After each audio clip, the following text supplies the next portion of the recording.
Olá, segundo ano, tudo bem com vocês? Aqui é a nossa videoaula, terceira videoaula da disciplina de Biologia 2.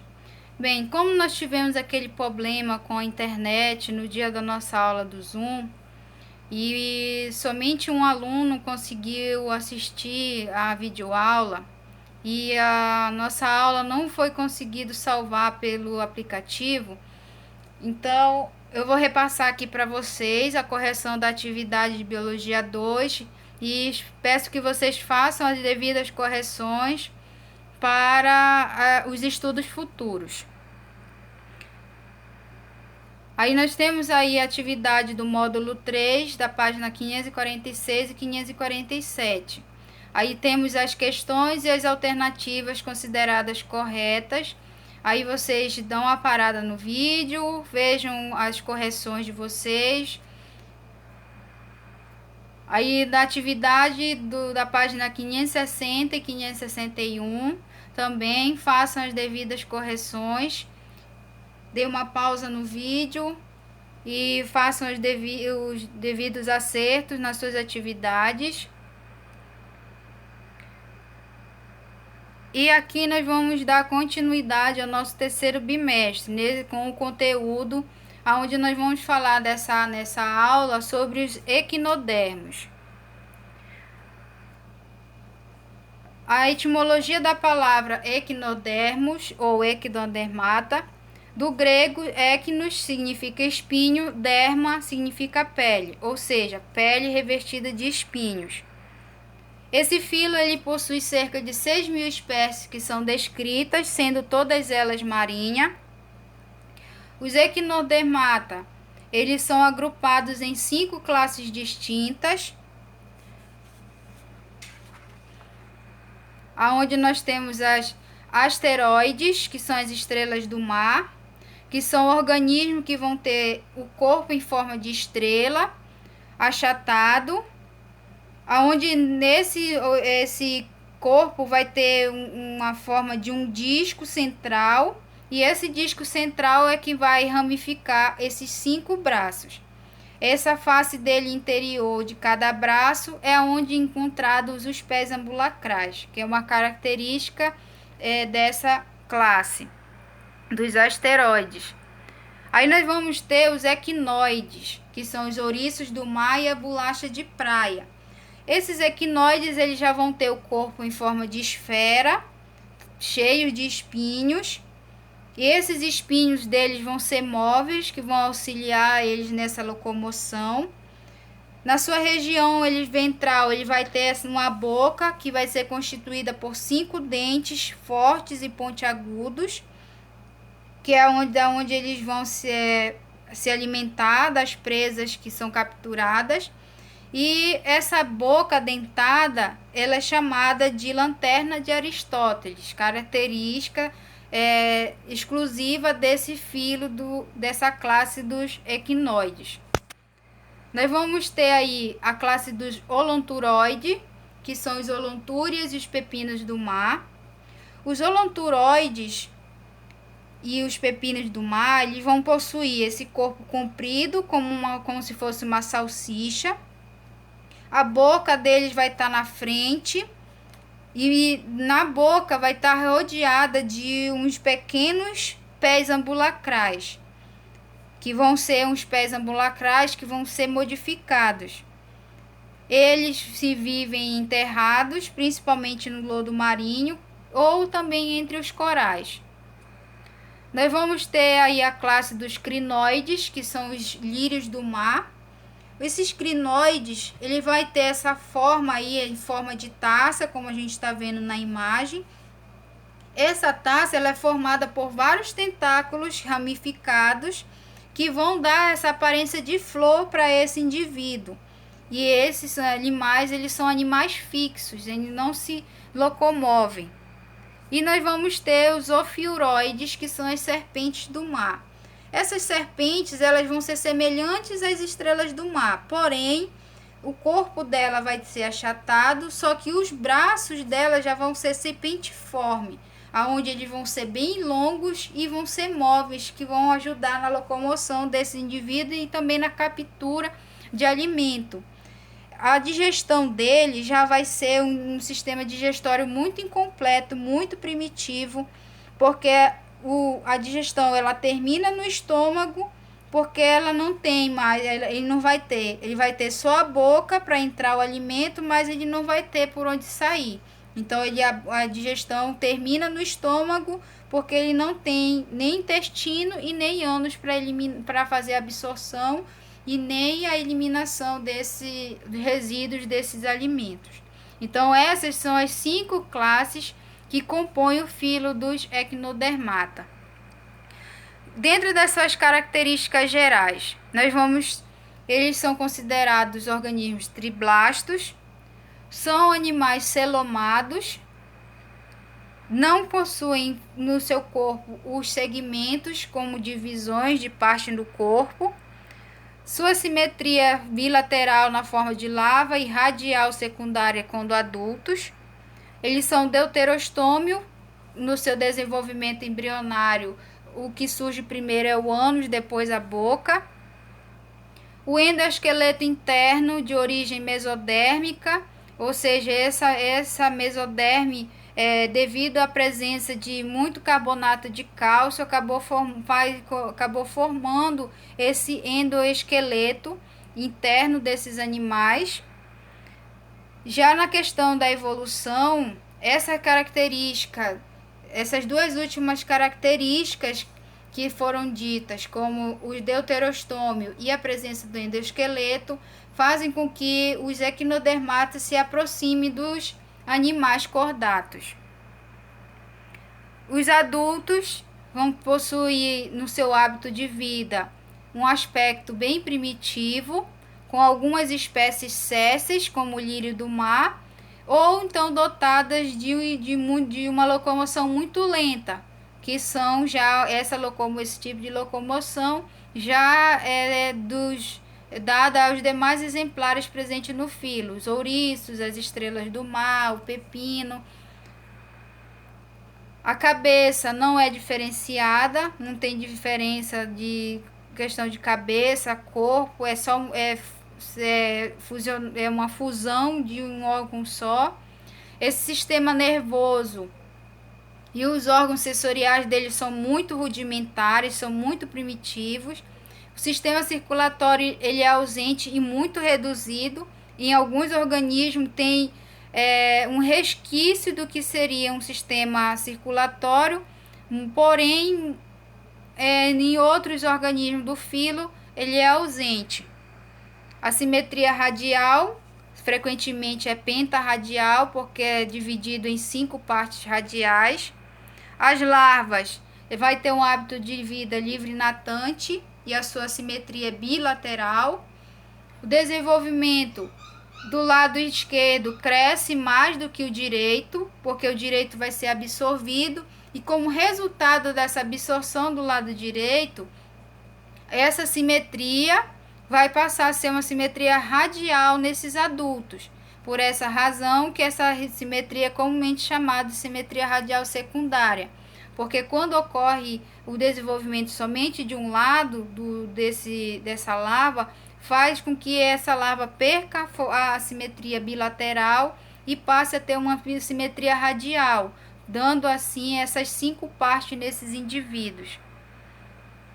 O sistema ambulacral ou hidrovascular é uma característica exclusiva dos filos dos equinodermata. Esse sistema aí, ele é um sistema formado por tubos e bolsas que vão ser cheios de água do mar. Aqui na imagem nós vemos aqui o sistema ambulacral de uma estrela do mar. Aí nós vemos aí o canal ambulacral, as ampolas ambulacrais que estão ao longo desse canal. E como se trata de um sistema que é formado por tubos e bolsas cheias de água do mar, o sistema ambulacral, essa água penetra nesse sistema através da placa madrepórita, que essa placa madrepórita, ela vai ser um pequeno disco, como a gente vê aí na imagem, um pequeno disco calcário, achatado, onde vai ter inúmeros orifícios. E através desses orifícios é que vai permitir que ocorra a comunicação do sistema ambulacral com o exterior, aí fazendo com que ocorra a absorção dessa água. Aí essa placa madrepórita, ela se comunica com o ducto ou um canal circular, como a gente está vendo aí.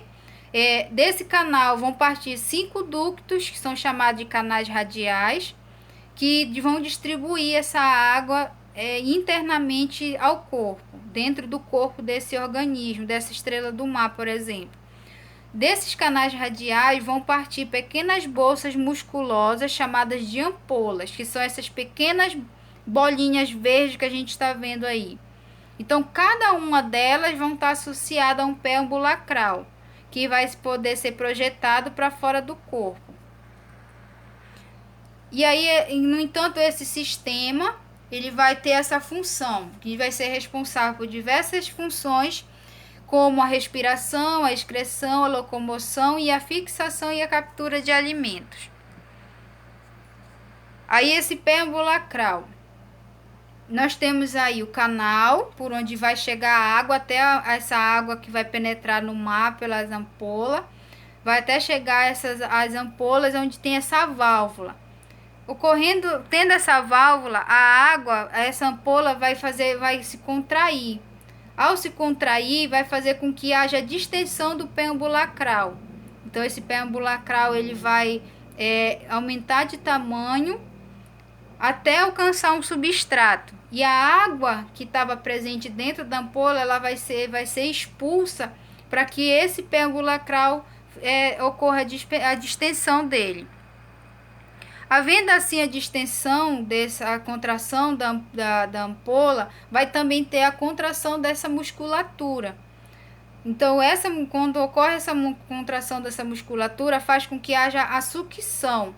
Ou seja, esse pé ambulacral, quando ele tocar o substrato, ele vai fazer a função tipo de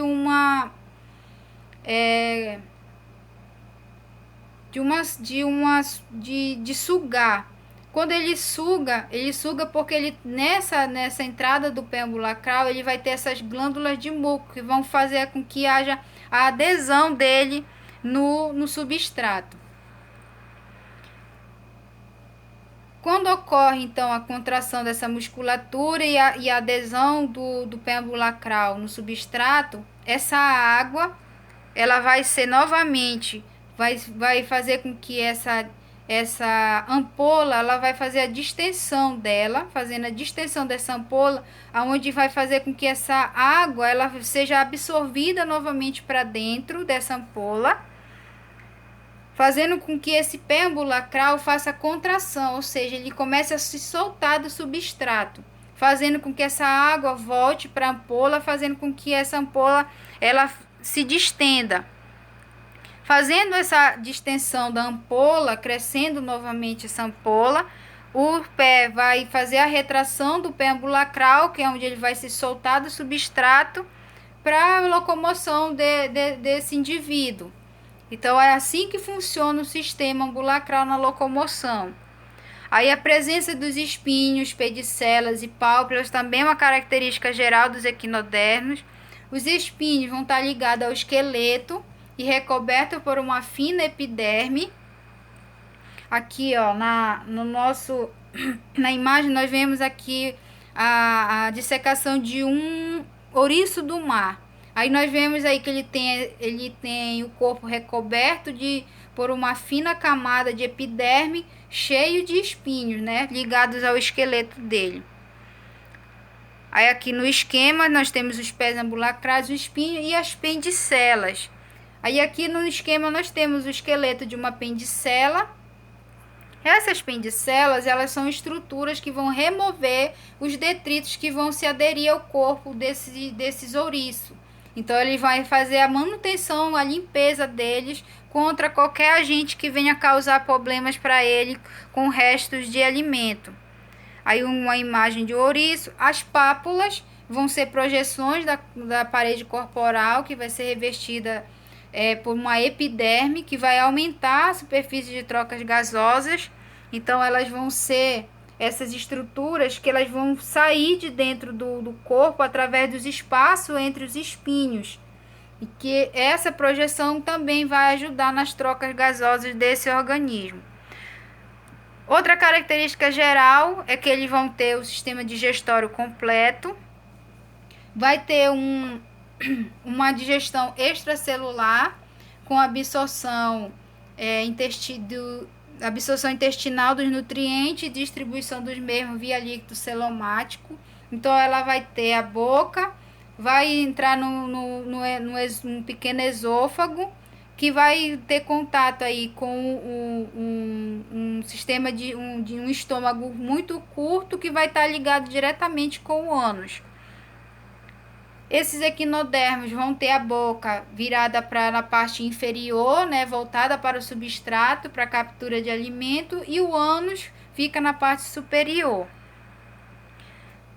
Nos ouriços do mar vão ter essa estrutura ventral da boca, que é formada por esses 5 dentes calcários, que são fortes e afiados, que são as chamadas lanternas de Aristóteles.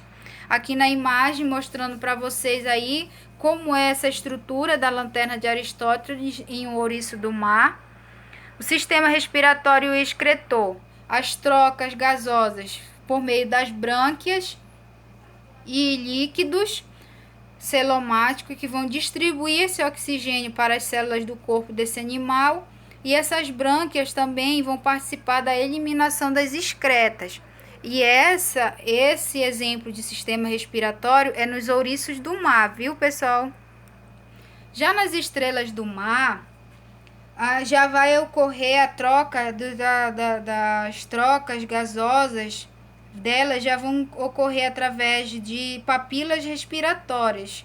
Elas vão ser comparadas com as brânquias. Já na classe dos holontúrias, elas já vão ter já uma diferença, que já vai ser chamada de árvores respiratórias, que vai ser um conjunto de vários tubos que vão se ramificar na parte interna desses holontúrias, onde eles vão ser responsáveis pela respiração e pela excreção também. Então, nos ouriços do mar, a respiração, a troca gasosa é realizada por meio das brânquias. Nas estrelas do mar, já vai ser através dessas expansão, que vai ser os espinhos, que é chamada de papilas respiratórias. E nos holontúrias, já vai ser as árvores respiratórias, que vão ser esses tubos ramificados na parte interna desses organismos, que vão fazer a respiração e a excreção. Aí o sistema nervoso é um anel circular. Desse anel vai surgir os nervos radiais, que são os 5 nervos radiais que vão se ramificar e vão inervar todo o corpo desse equinodermo. Esse sistema radial está relacionado diretamente com o sistema ambulacral, porque é ele quem controla a questão da contração ou dilatação das ampolas, da contração e dilatação dos pés ambulacrais. Aqui na estrela do mar, nós temos anel neural, né, e os nervos radiais saindo desse anel neural. O sistema sensorial dele é bem rudimentar, ele vai só possuir alguns quimiorreceptores e táteis, que vão estar na região ou oral da boca ou então nos pés ambulacrais. Quanto à sua reprodução, eles se reproduzem de forma sexuada, porque são animais dioicos. A fecundação dele é externa, só que o seu desenvolvimento já vai ser de forma indireta, com uma ou mais formas dos tipos larvais, tendo aí essa forma. Já nas larvas, elas vão ter essa simetria bilateral. Nos ouriços do mar, as larvas que emergem do ovo, elas já vão ter o nome de plúteo. Nos ouriços do mar, a larva só vai ter essa fase de plúteo, depois ela desenvolve já para o ouriço do mar jovem e depois o ouriço do mar adulto. Já nas estrelas do mar, a estrela do mar já vai ter 2 tipos larval. Vai ter a bipinária, que vai ser a larva que vai surgir quando emergir do ovo. Quando ela sai do ovo, ela é chamada de bipinária. ela vai ter um pouco de desenvolvimento, aí ela vai se desenvolver para se transformar na larva braquiolária. Quando ela entra nessa fase da larva braquiolária, ela vai ter a formação, vai ter um período em que ela vai se afundar, ou seja, ela vai se fundir, e aí ela vai se fundir, dando o início à fase dessa metamorfose. Aí, dentro dessa fase de metamorfose, ela vai dar origem a uma estrela do mar jovem, já, e desenvolver já no formato de uma estrela do mar adulta. Então, na estrela do mar, ela vai ter duas fases larval, uma metamorfose para a fase adulta. Elas vão ter o hábito de vida livre natante, sua simetria bilateral. O desenvolvimento dela vai ocorrer da seguinte maneira: o lado esquerdo ele cresce mais do que o lado direito, ou seja, o lado direito ele é absorvido. Por causa desse desenvolvimento, onde só um lado se desenvolve mais e o outro se absorve, é que dá origem à simetria radial nesses adultos. E por causa dessa simetria, que ela é chamada de simetria radial secundária ou simetria pentarradial, porque ela vai ter cinco raios, 5 divisões radiais aí. Aí, nossa atividade para fixação do conteúdo dessa aula, no nosso livro didático do módulo 3, na página 568 e 69, somente o praticando. E até a próxima aula, pessoal!